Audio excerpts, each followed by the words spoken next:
Bismillahirrahmanirrahim. Assalamualaikum warahmatullahi wabarakatuh. Bagaimana semuanya? Insya Allah sehat semua anakku ya. Selalu semangat dan ceria ya. Masih di tema 2, bermain di lingkunganku. Subtema 1, bermain di lingkungan rumah. Pembelajaran part 2. Muatan bahasa Indonesia, kosakata benda berdasarkan bentuknya. PKN, mengidentifikasi aturan di rumah. Matematika, perkalian sebagai penjumlahan berulang. Yuk, kita belajar bersama. Mari kita membaca bersama-sama ya. Tahukah teman-teman, apakah simpai itu? Pernahkah teman-teman memainkannya? Simpai adalah alat permainan yang berbentuk lingkaran. Simpai terbuat dari rotan. Simpai dapat dipakai untuk bermain dan berolahraga. Cara memainkannya dengan memutar simpai di pinggang. Kemudian, pinggang digoyangkan mengikuti putaran simpai tersebut. Permainan ini dapat dilakukan secara bersama-sama. Pemenangnya adalah pemain yang dapat mempertahankan putaran simpai paling lama. Sekarang, mari kita menjawab pertanyaan bersama-sama. Lihat, ada Beni dan Kak Tiur yang lagi bermain simpai. Apakah simpai itu? Simpai adalah alat permainan yang berbentuk lingkaran. Yang kedua, bagaimana bentuk simpai itu? Berbentuk lingkaran. Ketiga, terbuat dari apa simpai tersebut? Rotan. Bagaimana cara memainkan simpai? Diputar di pinggang seperti ini ya. Perhatikan simpainya, ya berputar-putar. Kelima, bagaimana permukaan simpai? Nah, simpai itu bisa berputar-putar di pinggang karena permukaannya pastinya licin atau halus ya. Nah, selain simpai yang berbentuk lingkaran, masih banyak lagi ya benda-benda lainnya yang berbentuk lingkaran. Dan bukan berbentuk lingkaran saja, banyak ya bentuk-bentuk benda di sekitar kita. Yuk, kita belajar bersama bentuk-bentuk benda. Nah, sekarang amati benda-benda berikut.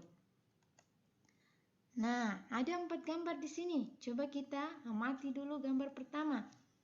Nah, setelah mengamati, ada yang tahu ini benda yang berbentuk apa? Benar sekali ya, benda berbentuk lingkaran. Ya. Mengapa dikatakan berbentuk lingkaran? Coba lihat, perhatikan. Ada yang bertanya, kok gelas, roda, dan mangkuk itu berbentuk lingkaran? Bagus ya, pertanyaan yang cerdas. Benar sekali nak. Gelas itu sebetulnya bukan berbentuk lingkaran. Dia berbentuk tabung, sama dengan roda, mangkuk. Tapi permukaannya yang berbentuk lingkaran. Ya. Kemudian gambar kedua. Coba perhatikan gambar kedua. Benda-benda di sini berbentuk persegi, ya. Nah, lagi-lagi ada yang bertanya, ini kok berbentuk persegi bukannya berbentuk kubus.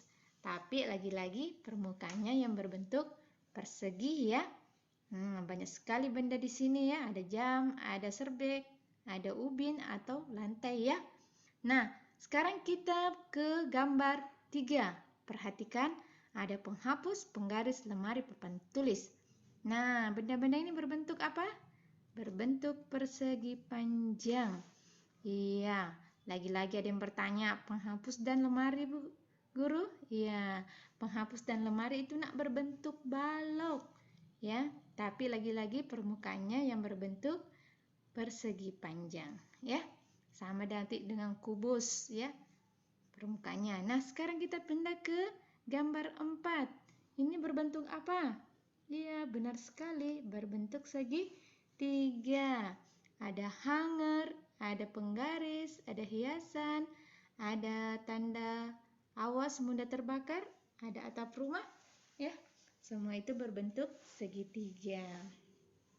Nah, anak-anakku, benda-benda yang ada di gambar ini memiliki bentuk yang berbeda-beda, warna yang berbeda, permukaan benda yang berbeda, ada yang halus, ada yang kasar, dan terbuat dari bahan yang berbeda-beda ya.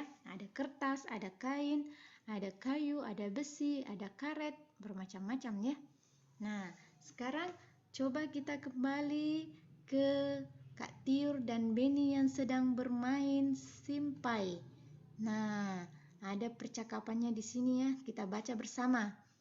Beni, Tiur, bermainnya sudah ya? Tapi Beni masih belum bisa, Bu. Tapi ini sudah sore, Nak. Sudah waktunya mandi. Iya, Dik.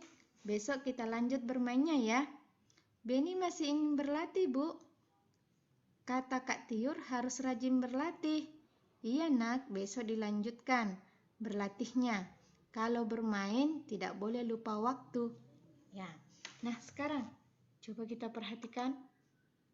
Ya, apa yang disampaikan Ibu kepada Beni dan Tiur? Iya, Ibu berkata bermainnya sudah ya.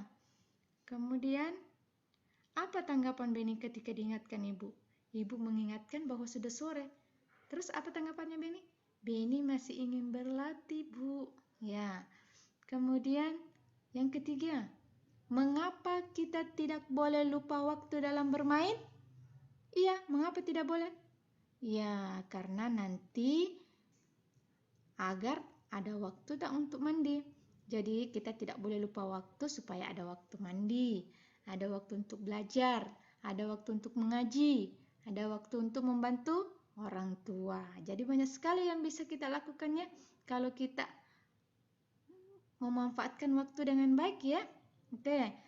Kemudian, apa akibatnya kalau lupa waktu dalam bermain?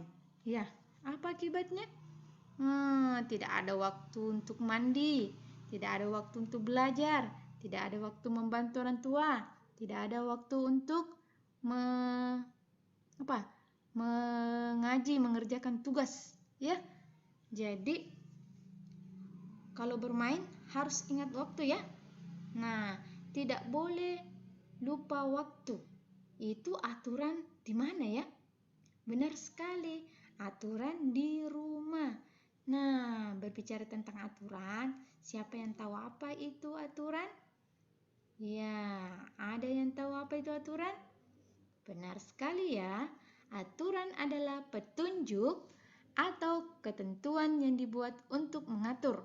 Kalau dibuat di rumah berarti untuk mengatur anggota keluarga di rumah. Dibuat di sekolah untuk mengatur warga sekolah. Supaya apa gunanya aturan? Iya, apa gunanya aturan? Ada yang tahu? Nah, gunanya aturan itu, Nak, agar kita hidup teratur atau hidup disiplin. Jadi hidup kita teratur, hidup kita disiplin kalau ada aturan. Nah, coba perhatikan aturan di rumah Beni. Kita baca bersama-sama ya dengan lafal dan intonasi yang tepat. 1. Bangun pagi pukul 5 tepat. 2. Setelah bangun merapikan tempat tidur. 3. Selalu minta izin bila bepergian. 4. Dalam bermain tidak boleh lupa waktu. 5. Setelah makan bersihkan meja dan mencuci piring. 6. Sore hari membantu pekerjaan orang tua. 7. Pukul 19 belajar dengan rajin. 8. Pukul 21 tidur. Nah, tentunya berbeda dengan aturan di rumah kalian ya. Diskusikan dengan orang tua ya. Oke, sekarang coba kita kembali ke simpai yang digunakan Kak Tiur dan Beni bermain.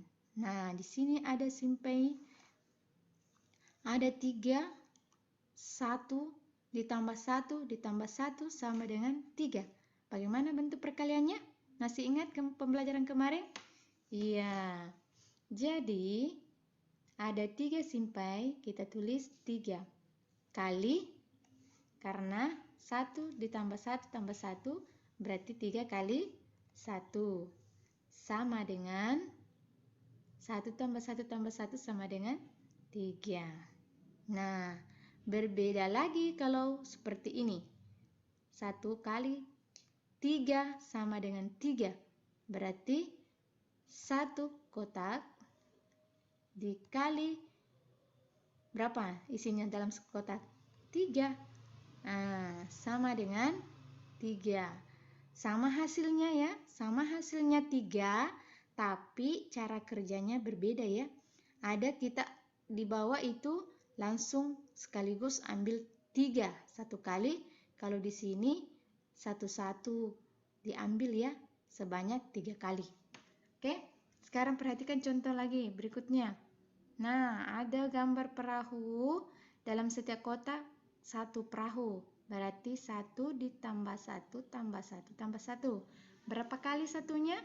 4. Berarti 4 dikali 1 sama dengan 4. Nah, terus bagaimana kalau perkaliannya yang sudah ada? Perkaliannya yang sudah ada bagaimana caranya? Penjumlahannya? Nah, kita perhatikan 4 kali 3, berarti 4 kali kita mengambil 3. Berarti 3 tambah 3 tambah 3 sebanyak 4 kali. Coba perhatikan. Ya, 3 tambah 3 tambah 3 tambah 3 berapa kali tuh? 4. 4 kali kita menjumlahkan angka 3. 3 tambah 3, 6. Tambah 3, 9. Tambah 3, 12. Nah, sekarang coba kita kerjakan sama-sama. Yuk, perhatikan ini. Ada 2 kotak berisi 5. Berarti 5 tambah 5. Berapa kali kita menjumlahkan ke 5?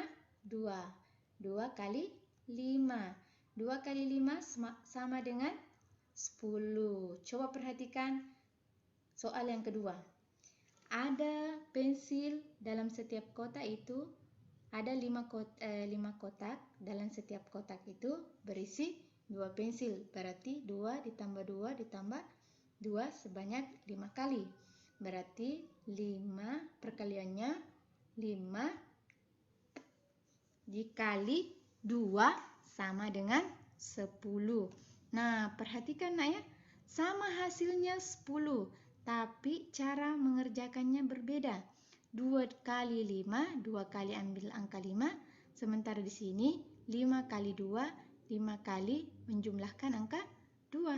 Jadi kalau ada gambar seperti ini nak, baru kita tulis 2 kali 5, berarti salah ya, kurang tepat.